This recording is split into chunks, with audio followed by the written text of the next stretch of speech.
Well, I just was always amazed by that pulling his little thumb off. You know, he could pull his thumb off and convince me it was coming off every time, just about.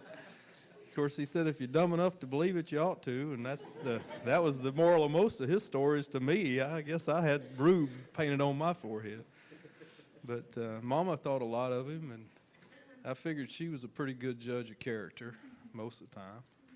Although she's brought home some strays in the last few years, but anyway, she thought a lot of Skinny. She called him Skinny, and she trusted him.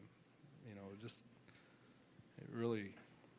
I trusted him too, but like I said, every time I did, he'd pull a fast one on me. But I love him.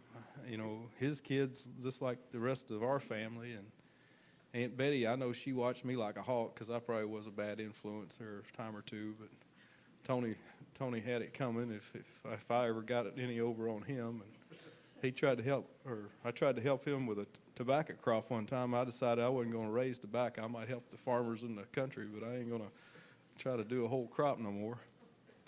But I learned a few things the hard way from that bunch. I guess that's a good way to learn. But I'm proud of Mindy and David. I just wish they hadn't moved off so far away.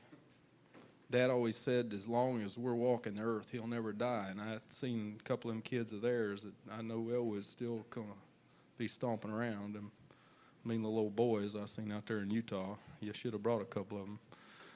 But anyway, I'm proud to know him and that we were so close when we were little.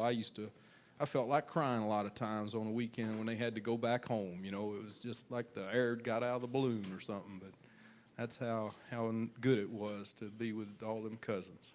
And that's about all I got to say.